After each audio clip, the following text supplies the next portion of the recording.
Assalamualaikum warahmatullahi wabarakatuh.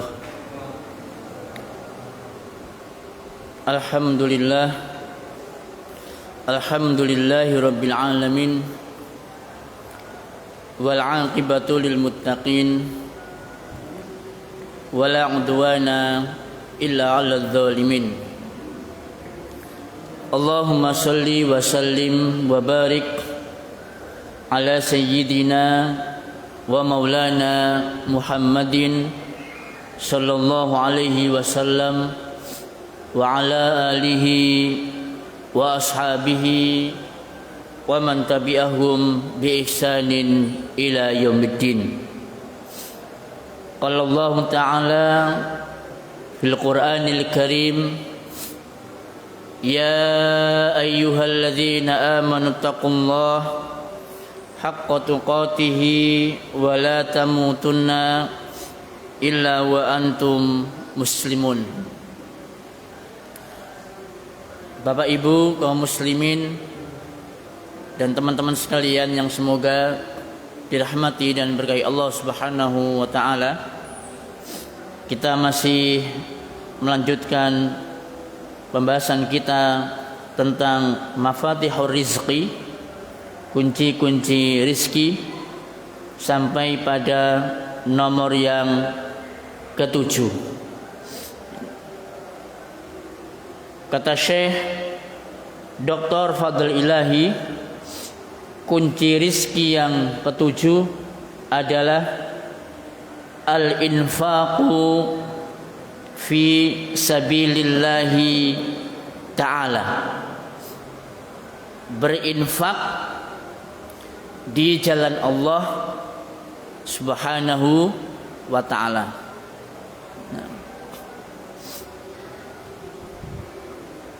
Mengapa berinfak di jalan Allah ini mampu mendatangkan rizki, padahal berinfak itu kan harta kita berkurang. Maka bagaimana mungkin bisa harta kita berkurang tapi bisa mendatangkan rizki?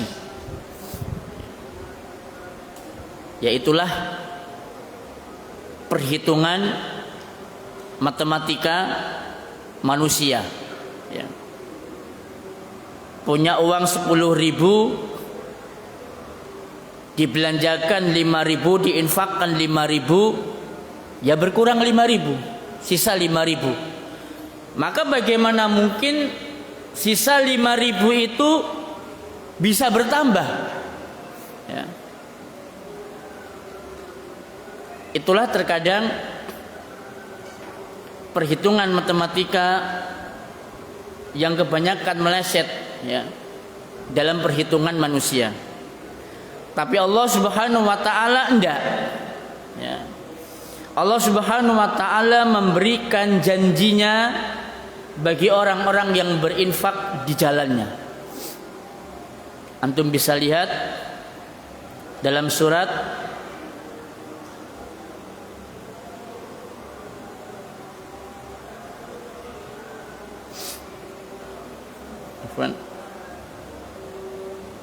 Surat Saba ayat yang ke-39, ya.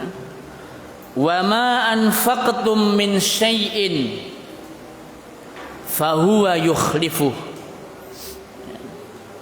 Dan apa-apa yang kalian infakkan, maka Dia Allah yang akan memberikan gantinya. Wa huwa khairur raziqin, dan Dialah sebaik-baik pemberi rizki, ya.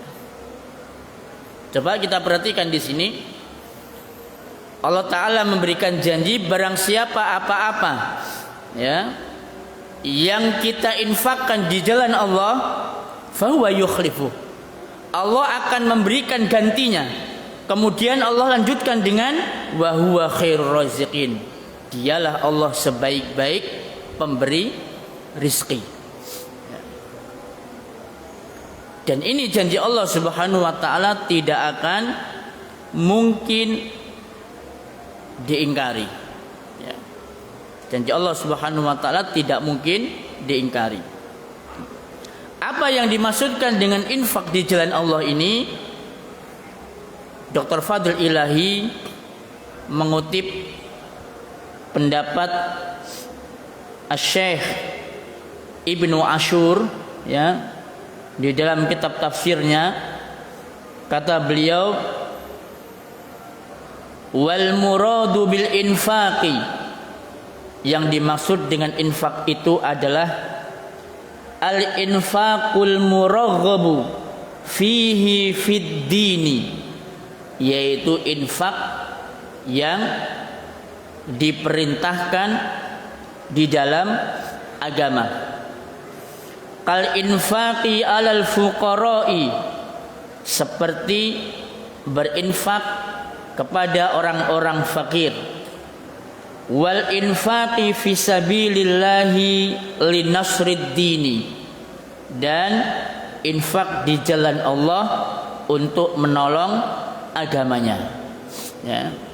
Jadi ini infak yang kedua, ya. Dua jenis infak. Ya. Infak bisa berarti harta kita keluarkan untuk kita bantu kepada orang-orang fakir, atau bentuk yang kedua, harta itu kita infakkan untuk menolong agamanya Allah Subhanahu wa taala. Ya. Dan menolong agamanya Allah Subhanahu wa taala ini banyak bentuknya. Ya. Nyetak buku, ya. Itu juga termasuk menolong agama Allah. Menyetak buletin, ya. Kemudian membangun masjid, ya, termasuk itu juga infak untuk menolong agamanya Allah Subhanahu wa taala. Banyak jalan untuk berinfak di jalan Allah Subhanahu wa taala. Dan infak ini di dalam Islam, ya, tidak harus kita ini jadi orang kaya, ya. Dan infak itu tidak harus kita ini punya uang jutaan rupiah baru kemudian kita infak, ya, enggak. Di dalam Islam setiap jalan yang di situ mengandung kemanfaatan dan kebaikan untuk orang lain, maka dinamakan dengan infak. Bahkan infak dengan harta yang paling hina sekalipun itu termasuk infak. Ya. Mungkin sudah pernah kita sampaikan di sini. Di antaranya sabda Nabi Shallallahu Alaihi Wasallam, ya, fattaqun nar walau bisyiqqi tamratin, takutlah kamu kepada api neraka meskipun dengan separuh kurma. Ya. Infak dengan separuh kurma. Ya. Ini kan menunjukkan saking miskinnya orang ini, ya. Sampai kurma saja mau diinfakkan diparuh lagi, ya. Yang separuh mungkin dimakan untuk dirinya, yang separuh mungkin diinfakkan sama orang lain, ya. Dan itu bisa saja terjadi, ya, bisa saja terjadi. Maka infak itu tidak harus menunggu kaya, ya. Dan andaikan kita pun tidak punya kurma, ya, saking nemene ini, ya, saking nemene, saking sorone urip, ya, sampai kurma satu aja tidak punya, ya, maka jangan berkecil hati. Kita bisa infak di jalan Allah meskipun nggak punya apa-apa, ya. Bukankah Nabi Shallallahu Alaihi Wasallam bersabda, ya, kullu sulama min bani adama shadaqah, setiap sendi ruas-ruas anak Adam itu ada sedekahnya, ya. Memboncengkan orang di belakang itu termasuk sedekah, termasuk infak, ya. Antum ada teman, ya, pulang dari masjid, atau berangkat dari masjid jalan kaki, ya. Ya mungkin dia di rumah ada kendaraan, ya, tapi dia ingin jalan kaki. Maka ketika kita melihatnya, fadilahi, ya, ikut di belakang ana, tak bonceng, ya. Maka bonceng teman kita di belakang itu termasuk infak di jalan Allah, ya. Nah, padahal kita nggak punya apa-apa, ya. Fulus nggak ada, makanan nggak ada, kecuali cuma kendaraan yang kita tumpangi untuk orang lain, ya. Itu juga termasuk infak di jalan Allah Subhanahu Wa Taala. Bahkan andai kan kita tidak punya kendaraan juga, sepeda motor ndak ada, ya, sepeda ontel pun juga nggak ada, melaku neng dindi melaku, ya, bisa ndak infak di jalan Allah? Bisa, ya. Nabi Shallallahu Alaihi Wasallam bersabda, tabassumuka fi wajhi akhika sodaqoh, loh, ya, senyummu di wajah saudaramu itu adalah sodaqoh, itu adalah infak. Bayangkan, ya. Tadi apa nih Pak? Ya. Wala makanan, wala fulus, wala kendaraan. Bisa tidak kita infak? Bisa. Ketemu dengan saudara kita muslim, ya. Bibirnya ke kanan 2 cm, ke kiri 2 cm. Itu infak di jalan Allah, ya. Kenapa dikatakan infak? Karena tidak setiap muslim juga mampu bersenyum. Tidak setiap muslim ketika ketemu dengan saudaranya muslim mampu menampakkan senyuman. Tidak setiap orang, ya. Padahal cuma mesem tok Pak, ya. Bondo mesem, ya. Ketemu dulure muslim bondo mesem, itu infak di jalan Allah. Tapi meskipun ini bentuk infak yang paling remeh, yang paling hina, ndak duwe bondo, ya, ndak pakai modal apa-apa, tapi sulit, ya, sulit. Kenapa sulit? Ya, sulitnya itu ketika kita itu menjadikan saudara kita muslim sebagai rival, sebagai musuh, sebagai lawan. Nah, itu sulit, ya. Yang tidak semanhat ketemu, oh berhubung tidak semanhat, tidak usah mesem, ya. Oh berhubung tidak tidak sepemikiran, tidak usah mesem. Oh beda masjid ketemu nggak usah mesem. Oh beda kelompok pengajian kalau ketemu tidak usah mesem. Oh beda ustadz kalau ketemu tidak usah mesem, ya. Loh ini sulit, ya. Karena praktek di masyarakat memang demikian, ya. Padahal itu termasuk infak di jalan Allah Subhanahu Wa Taala. Nah, bahkan andaikan kita nggak bisa senyum pun, ya, saking cerai, ya Pak, jenenge mesem nggak iso, ya.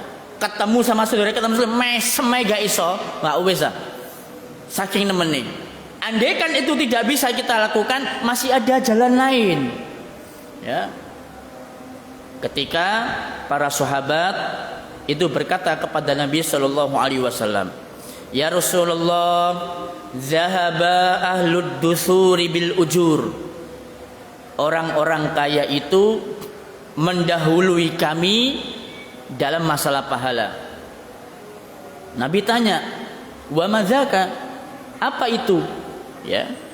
Mereka para sahabat yang miskin tadi, yang enggak punya apa-apa, mereka mengatakan yusalluna kama nusolli, ya. Mereka sholat sebagaimana kita sholat. Wa yasumuna kama nasumu. Mereka siam puasa, kami pun juga puasa. Nah, wa yatasaddaquna fala natasaddaqu. Nah, mereka itu bisa infak, mereka bisa sedekah, tapi kita nggak bisa ya Rasul, ya, karena kita miskin. Nah, maka Nabi Shallallahu Alaihi Wasallam mencoba untuk menghibur sahabatnya. Maukah aku tunjukkan kepada kalian yang apabila kalian itu amalkan, maka kalian bisa menyamai dan mendahului pahala mereka? Bala ya Rasulullah. Maka beliau mengatakan, ya, qulu subhanallah 33. Nah,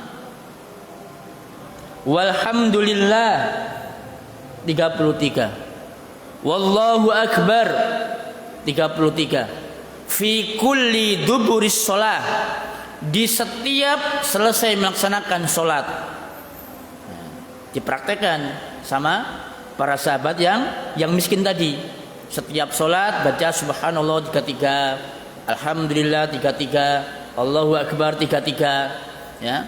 Nah, ternyata amalia sahabat yang miskin tadi didengar oleh sahabat yang kaya raya. Mereka pun akhirnya praktek juga, ngamalkan juga, setiap selesai sholat baca itu 33 kali. Nah, akhirnya sahabat yang miskin itu tahu, loh, kok tiba wong sugih yo nglakoni pisan. Ya, orang kaya ternyata kok juga ngamalkan amalia kita. Lapor lagi sama Nabi, ya Rasulullah, apes. Lho apa? Ya. Ternyata orang-orang kaya itu tahu ya Rasul, mereka pun juga ikut mengamalkan. Ya, maka Nabi menjawab, ya, innallaha yufaddilu ala may yasha, ya, sesungguhnya Allah Ta'ala itu mengutamakan atas orang-orang yang dia kehendaki. Ya. Nah, ini jamaah sekalian, ya, bahwa dengan membaca tasbih, tahmid dan takbir di setiap selesai sholat, maka itu juga termasuk infak. Ya. Nah, sekarang pertanyaannya, apa sih bedanya zakat, infak sama sodakoh? Ya kan? 3 kata yang sering kita dengar di Al-Quran, dalam hadis, ya, para penceramah mengatakan zakat, infak, sodakoh. Ini apa bedanya nih? Bedanya, kalau sodakoh itu adalah setiap perkara-perkara yang baik, itu namanya sodakoh, ya. Dan sodakoh ini, ya, tidak hanya berupa harta, berupa perbuatan baik pun juga sebagaimana yang dicontohkan sama Nabi, itu termasuk sodakoh. Dan sodakoh ini bersifat umum, ya. Zakat juga dinamakan sodakoh, ya. Lihat antum dalam Al-Quran, khudz min amwalihim sodakotan tutahhiruhum wa tuzakkihim biha, ya. Ambillah dari harta-harta mereka sebagai bentuk sodakoh. Sodakoh di sini artinya zakat, ya. Tutahhiruhum, yang bisa mensucikan harta mereka, ya, membersihkan mereka dan juga mensucikan harta mereka, ya. Jadi zakat ini juga bisa dikenal dengan nama sodakoh. Nah, cuma zakat ini namanya sodakoh wajib, ya. Sodakoh wajib itu namanya zakat. Dan zakat ini, ya, terikat dengan aturan di dalam Islam, tidak bisa seenaknya. Kayak misalkan zakat mal, ya, itu harus memenuhi 2 syarat, ya, terhitung selama 1 tahun haul dan kemudian mencapai nisab, ya. Nanti pertanian zakatnya beda lagi nisabnya. Kemudian zakat barang temuan nanti beda lagi nisabnya. Yang dikeluarkan pun berapa juga beda. Ini namanya zakat. Tapi kalau sedekah, ya, ini sifatnya bebas. Tidak harus 2,5% dan tidak harus dikeluarkan selama setiap bulan, tidak harus, ya. Setiap bulan boleh, setiap minggu juga tidak apa-apa, 6 bulan sekali, 1 semester juga, ya, sangat boleh sekali. Ini namanya sedekah, tapi ini namanya sedekah sunnah. Nah, tapi kalau infak, ya, infak ini adalah berkaitan dengan masalah harta. Kalau infak, ya, kalau infak hanya berkaitan dengan masalah harta. Dan infak ini dibagi menjadi 2, ya. Yang pertama infak wajib, yang kedua infak sunnah. Nah, infak wajib ini diperuntukkan bagi keluarga, anak dan istri. Ya. Coba antum lihat dalam Al-Quran, ar-rijalu qawwamuna 'alan nisa bima faddalallahu ba'dahum 'ala ba'din wa bima anfaqu min amwalihim. Ya, para lelaki itu pemimpin bagi kaum wanita. Lantaran Allah melebihkan sebagian mereka di atas sebagian yang lain. Dan juga karena mereka itu memberikan infak kepada para wanita. Ini infak wajib, ya. Infak wajib untuk istri dan anak itu infak wajib. Baru kemudian setelahnya infak sunnah. Infak sunnah ini kalau jika memang di situ ada sisanya, ya, ada sisanya dari infak kita sama istri dan anak, maka di situ infak sunnah. Ya. Kita kasihkan ke orang tua, itu infak sunnah. Ya. Kemudian kita kasihkan ke saudara, itu infak sunnah. Kemudian kita kasihkan ke orang-orang yang lain atau mungkin untuk masjid, ya, itu namanya infak sunnah. Ya. Naam. Makanya Nabi Shallallahu Alaihi Wasallam mengatakan, dinarun anfaqtahu fi sabilillah, 1 dinar yang kau infakkan di jalan Allah, wa dinarun, dan 1 dinar anfaqtahu fi raqabah, yang kau infakkan untuk membebaskan budak, wa dinarun anfaqtahu ala ahlika, ya, yang kau infakkan untuk keluargamu, khairun wa ahabbu ilallah dinarun anfaqtahu ala ahlik, maka yang lebih baik dan yang lebih dicintai oleh Allah itu 1 dinar yang engkau infakkan untuk keluargamu. Ya. Jadi ini ketika Rasul Shallallahu Alaihi Wasallam ditanya oleh para sahabat, ya Rasulullah, infak manakah yang lebih baik dan yang lebih dicintai oleh Allah? Maka Nabi menjawab, yaitu infak yang engkau berikan kepada keluargamu. Ya. Nah, maka dari itu jamaah sekalian, ya, jangan kita ini merasa rugi, ya, merasa rugi untuk memberikan infak kepada keluarga kita, ya, karena infak kepada keluarga bukan hanya Allah yang akan ganti, ya, tetapi dari hasil infak tadi bisa berupa apa? Bisa menjadi investasi kita di akhirat. Coba anak, ya, kita didik, kita ajari dia agama, kita pondokkan dia, ya, kemudian dia jadi anak soleh, ya, masya Allah, yang mendoakan orang tuanya. Ini kan investasi kita di akhirat, ya. Karena tidak semua anak, ya, tidak semua anak itu bisa mendoakan orang tuanya, tidak semua, ya, tidak semua. Ya. Padahal orang tua sudah mengerahkan segenap daya dan upaya bagaimana supaya mereka ini bisa pinter, nanti jadi orang sukses, nanti jadi orang kaya. Tayyib. Nah, akhirnya apa yang terjadi?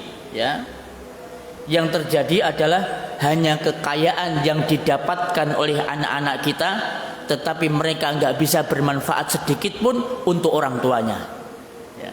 Mungkin antum pernah baca kisah, ya, ada seorang jenderal di Indonesia, ya, seorang jenderal, ya, jenderal TNI, dia mengerahkan segenap usaha dan dayanya supaya anak-anaknya ini kaya dan sukses.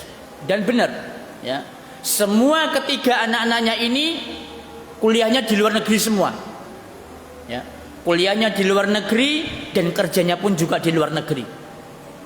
Bangga orang tuanya kan, bangga, bisa cerita sama saudara, bisa cerita sama tetangga, bisa cerita sama teman-teman, ini loh anakku sukses, sekolahnya di luar negeri, gelarnya MSc, gelarnya PhD, gelarnya ini dan sebagainya. Sukses, punya mobil, ya setiap bulan tolak Indonesia, Amerika, Indonesia, Australia dan lain sebagainya. Lalu kemudian apa yang terjadi? Ya, ini sang jenderal ini dia sedang sakit. Sakit kemudian dia terbaring di rumah sakit. Ya. Anak yang di Amerika tidak datang. Anak yang di Australia tidak datang. Anak yang ada di Belanda tidak datang. Ya. Dan mereka semuanya mengirimkan WA sama ayahnya. Mohon maaf ayah, saya tidak bisa datang ke Indonesia karena ada meeting. Mohon maaf ayah, saya tidak bisa datang menjenguk ke rumah sakit karena saya sedang ada pertemuan dengan kolega. Mohon maaf ayah, saya tidak bisa menjenguk ayah karena ini dan itu dan ini dan itu. Ya. Apa yang terjadi?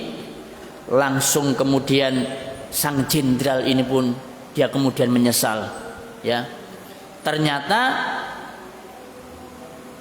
kekayaan dan kesuksesan yang selama ini sudah dia berikan kepada anak-anaknya ternyata tidak mampu memberikan manfaat kepada orang tuanya. Apalagi nanti kalau sampai orang tuanya sudah meninggal. Ya kan? Nah, makanya teman-teman sekalian, ketika kita memberikan infak kepada anak kita, maka arahkanlah infak itu kepada jalan agama. Antum pondokkan anak, ya, antum sekolahkan di pendidikan-pendidikan yang Islami dan lain sebagainya. Itu bentuk investasi kita di akhirat, ya. Apakah kita tidak ingin ketika jasad kita berkalang tanah, anak kita kemudian serentak yang punya anak 3, 4, 5, Allahumma gfirlahu warhamhu wa'afi wa'ufu anhu. Tuh, coba. Ya Allah ampunilah dosa ayahku, ya Allah ampunilah dosa ibuku, terangilah kuburnya, ya, lapangkanlah kuburnya, selamatkanlah, jauhkanlah ayahku dan ibuku dari siksa kubur. Luar biasa, ya. Itu hasil dari infak kita kepada anak, ya, dengan infak yang benar. Nah, kemudian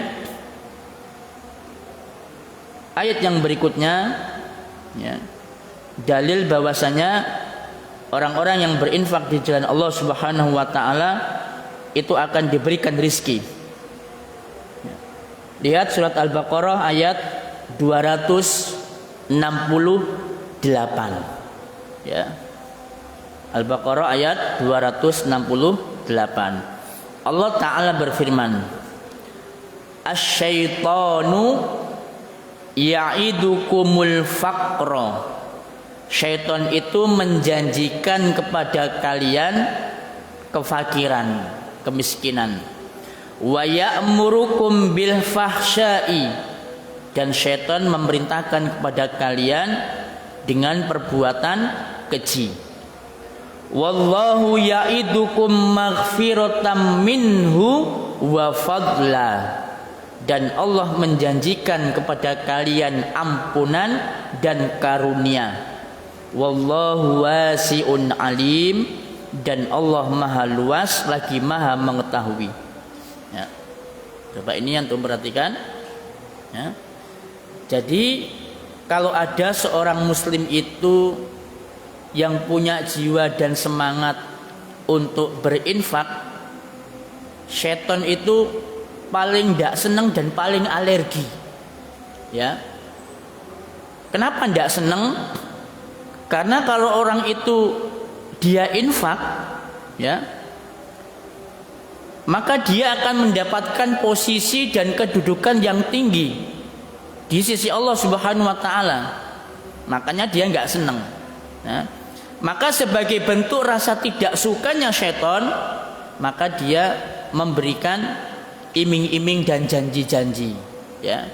Di antara janji, iming-iming yang diberikan syaitan adalah dia menjanjikan sama kita kefakiran. Ya. Gimana janjinya syaitan? Ya. Katanya syaitan, ya, ketika kita mau infak, ya, untuk keluarga, infak wajib maupun infak sunnah, ya, syaitan mengatakan, ya, apa ndak eman ya kalau dikeluarkan sekarang, kebutuhanmu kan masih banyak ya, nanti mau beli ini mau beli itu ya, rencananya bulan depan kan kamu mau punya mobil ya. Lah kalau kamu infakkan nanti untuk beli mobil nggak ada ya, kamu katanya bulan depan rencananya mau beli rumah ya, nanti kalau ini diinfakkan nanti untuk beli rumah gimana, nggak ada. Nah ya, itu syaitan menjanjikan kalau kita memberikan infak ya, maka harta kita akan berkurang, nanti kita akan miskin ya. Tapi Allah enggak, Allah memberikan janji kepada kita ampunan ya. Kenapa memberikan ampunan? Karena syaitan menjanjikan kita perbuatan keji, maka Allah menjanjikan ampunan. Ketika syaitan menjanjikan kefakiran, maka Allah menjanjikan karunia. Kata para ulama, yang dimaksud dengan karunia di sini adalah rizki. Ya, Allah Subhanahu Wa Taala memberikan kepadanya rizki. Nah,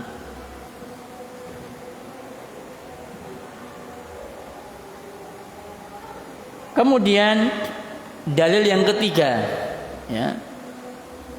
Hadis yang diriwayatkan oleh Imam Muslim dari sahabat Abi Hurairah radhiyallahu taala anhu, yablughu bihi Nabi sallallahu alaihi wasallam, bahwasanya telah sampai kepada Nabi sallallahu alaihi wasallam bersabda, qala Allah taala, Allah taala berfirman ya. Jadi ini hadis qudsi. Allah mengatakan, berfirman, ya bna Adam, wahai anak Adam,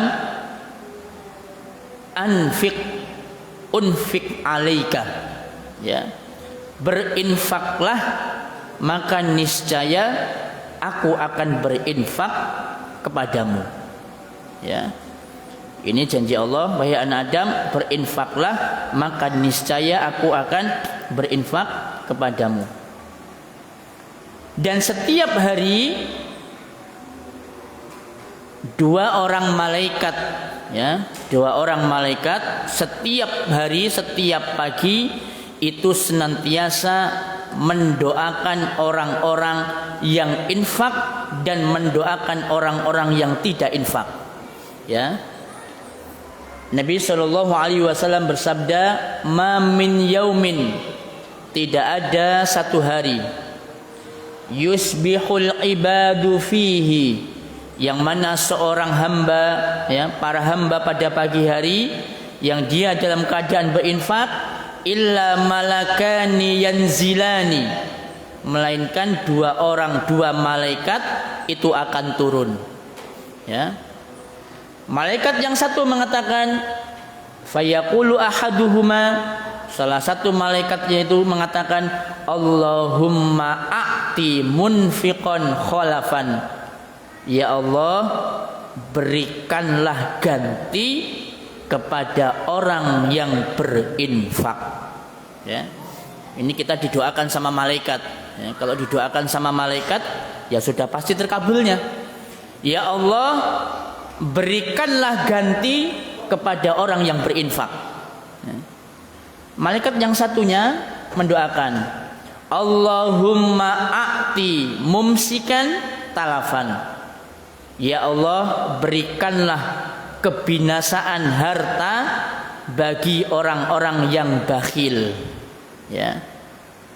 Ini didoakan sama malaikat nih, orang-orang yang bakhil ya, yang tidak mau berinfak, itu didoakan sama malaikat agar hartanya itu binasa. Nah,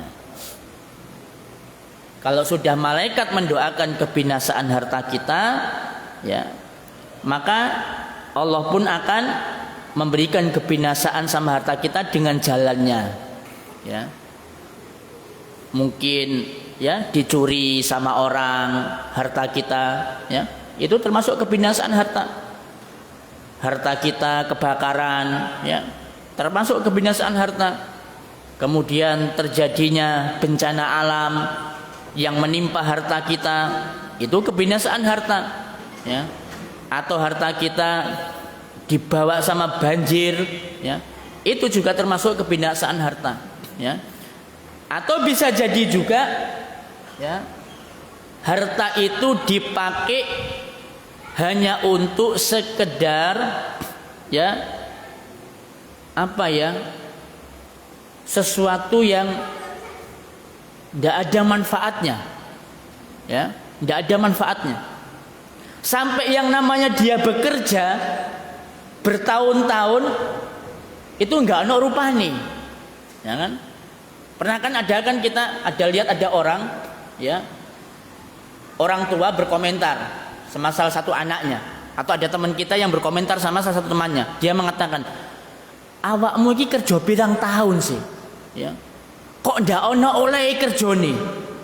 Maksudnya kerjanya itu nggak berupa apa-apa, ya, rumah ndak punya, kendaraan nggak ada, ya cuma hanya sekedar baju, ya, makan, ya, hanya sekedar itu, ya. Nah, itu termasuk diantara bentuk Allah binasakan hartanya. Jadi hartanya itu dibelanjakan pada sesuatu yang tidak membawa manfaat, ya, hartanya. Atau juga kebinasaan harta itu, ya, selalu diberikan untuk orang sakit, ya. Anaknya sakit, keluar uang, ya. Saudaranya sakit, keluar uang. Dirinya sakit, keluar uang. Istrinya sakit, keluar uang lagi, ya. Seringkali dia dengan hartanya itu diberikan oleh Allah dalam bentuk sakit, ya, dibuat untuk berobat terus. Nah, itu juga termasuk salah satu di antara kebinasaan harta, ya. Nah, ini jemaah sekalian, hendaknya kita berhati-hati tentang masalah ini. Kemudian ada sebuah kisah, ya, yang disampaikan oleh Syekh Dr. Fadil Ilahi, ya. Kisah ini diriwayatkan oleh Imam Muslim di dalam kitab sahihnya, di mana di situ disebutkan baina rajulun bifalatin minal ardi, tatkala ada seseorang laki-laki yang berada di padang yang luas dari permukaan bumi. Fasami'a sautan fi sahabatin, tiba-tiba dia mendengar suara yang ada di awan, ya. Asti hadiqata fulanin. Kemudian suara itu mengatakan, siramilah kebunnya si fulan, ya. Suara itu mengatakan, siramilah kebunnya si fulan. Fatanaha dzalika sahabu. Kemudian laki-laki tadi mengikuti arah awan itu berjalan. Fa'afragha ma'ahu fi harratin. Tiba-tiba awan itu menyiramkan, ya, mengguyurkan airnya di sebuah tempat yang di situ hanya terdiri dari batu-batuan. Fa idza syarjatan min tilka syiraji qad istaw'abat dzalikal ma'a kullah, ya. Kemudian tiba-tiba, ya, air tadi yang turun dari awan itu mengalir di sebuah tempat yang mana di situ tempat alirannya air. Fatatabba'al ma'a, maka kemudian laki-laki ini pun mengikuti kemana arahnya air itu berjalan. Fa idza rajulun qa'imun fi hadiqatihi, tiba-tiba ada seorang laki-laki yang berdiri di kebunnya. Yuhawwilul ma'a bimishatihi, dia berusaha untuk mendorong air dengan sekrop, ya, dengan sekropnya dia mendorong air itu. Faqala lahu, maka dia berkata, ya Abdullah masmuka, wahai hamba Allah, siapa namamu? Ya. Kemudian mengatakan fulan, nama saya fulan. Lil ismil ladzi sami'a fis sahabi, di mana nama itu dia dengarkan ketika di awan. Faqala lahu, maka laki-laki tadi yang nyekrop dia mengatakan, ya Abdullah, wahai hamba Allah, lima tas'alni anil ismi, mengapa kamu bertanya kepadaku tentang namaku? Faqala, laki-laki ini mengatakan, inni sami'tu sautan fis sahabi, sesungguhnya aku mendengar suara yang ada di awan. Alladzi hadza ma'u, yang ini airnya. Yaqul aski hadiqata fulan, siramilah kebunnya fulan. Li ismika, karena namamu inilah ya membuat aku bertanya, fima tasna'u fiha, apa yang sudah kamu lakukan, ya, kenapa kamu mendapatkan keutamaan ini? Maka laki-laki tadi mengatakan, amma idza qulta hadza, adapun yang kamu katakan, fa inni anzuru ila ma yakhruju minha, aku ini sedang menanti, ya, sedang menanti hasil dari kebun ini. Fa atasaddaqu bisulusihi, kemudian hasil kebun tadi aku infakkan sepertiga. Wa akulu ana wa iyali sulusan, kemudian hasil kebun tadi aku makan bersama dengan keluargaku sepertiga. Wa uraddu fiha sulusahu, kemudian aku tanam kembali sepertiga, ya. Nah, ini teman-teman sekalian, ya. Jadi tentang bagaimana kisah seorang laki-laki ini, ya, mengapa dia bisa tiba-tiba kebunnya itu disirami dari langit, ya. Karena ternyata laki-laki ini dia punya kebiasaan, hasil kebunnya itu ketika sudah panen itu diinfakkan sepertiga dia makan, kemudian sepertiga dia tanam kembali. Nah, kemudian Nabi Shallallahu Alaihi Wasallam juga bersabda kepada Bilal, ya Bilal, wahai Bilal, la takhsha, jangan kamu takut, anfiq ya Bilal, infaklah wahai Bilal, wala takhsha min dil arsy iqlalan, jangan kamu takut, ya, untuk sedikitnya harta dari yang memiliki arsy, ya. Wahai Bilal, berinfaklah dan janganlah kamu takut hartamu itu sedikit dari sang pemilik arsy, ya. Maka teman-teman sekalian, Bapak Ibu sekalian, bahwa salah satu di antara, ya, yang ketujuh, kunci-kunci rizki adalah kita berinfak di jalan Allah Subhanahu wa ta'ala. Dan sudah kita sampaikan bahwa berinfak itu tidak harus menunggu kaya, tidak harus punya uang jutaan baru kemudian kita infak, tidak harus kita punya mobil baru kemudian kita infak, bahkan termasuk dengan harta yang paling rendah sekalipun, maka berinfaklah. Nah, contoh misalkan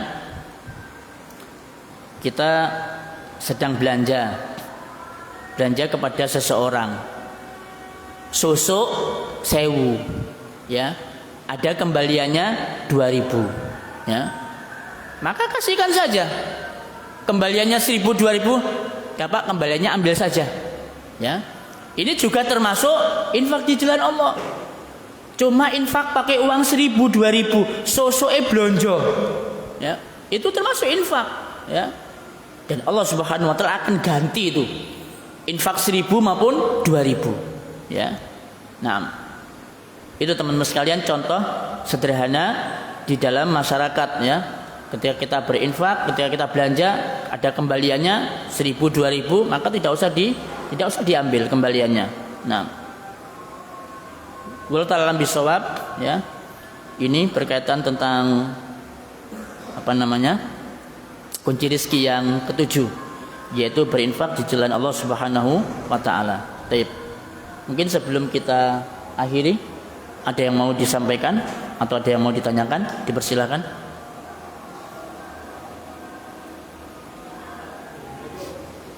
Tidak ada? Oh, nggih. Waalaikumsalam warahmatullahi wabarakatuh.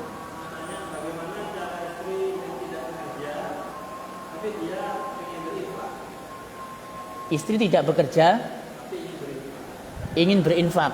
Masya Allah. Barakallahu fiik.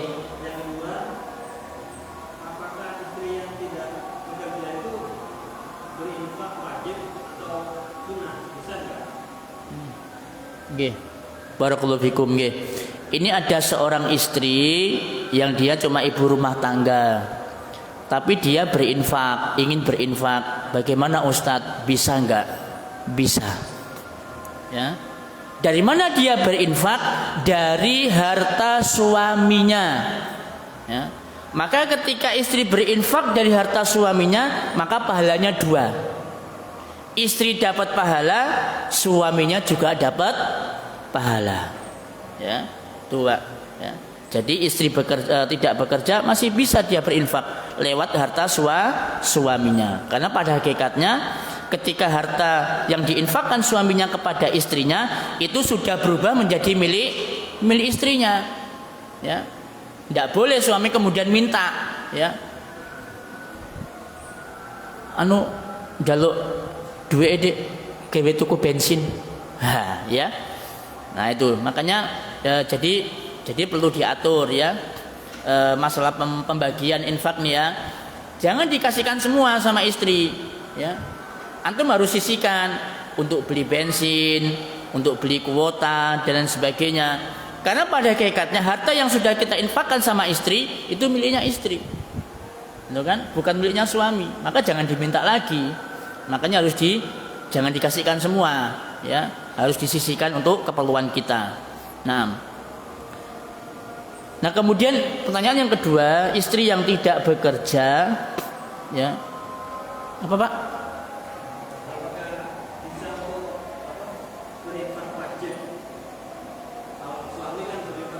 Nggih. Oh nggih. Istri tidak diberikan beban untuk berinfak wajib, ya. Termasuk istri juga tidak diwajibkan untuk memberikan kepada orang tua. Enggak. Kenapa? Karena kewajiban berbakti seorang istri sudah berhenti ketika dia sudah menikah. Berarti termasuk juga misalkan dia mau ngasih orang tuanya tidak wajib. Ya, tidak wajib. Tapi kalau dia mau ngasih ke orang tuanya boleh, ya, boleh tapi tidak wajib. Ya, misalkan nih mau ngasih orang tuanya, boleh, tidak apa-apa, tapi tidak wajib. Ya, sehingga seorang istri tidak punya beban kewajiban untuk melakukan infak wajib, karena dia adalah seorang istri, ya, merupakan bawahannya suami. Nah, wallahu a'lam bishawab. Ya. Ada yang lain? Cukup? Monggo. Assalamualaikum.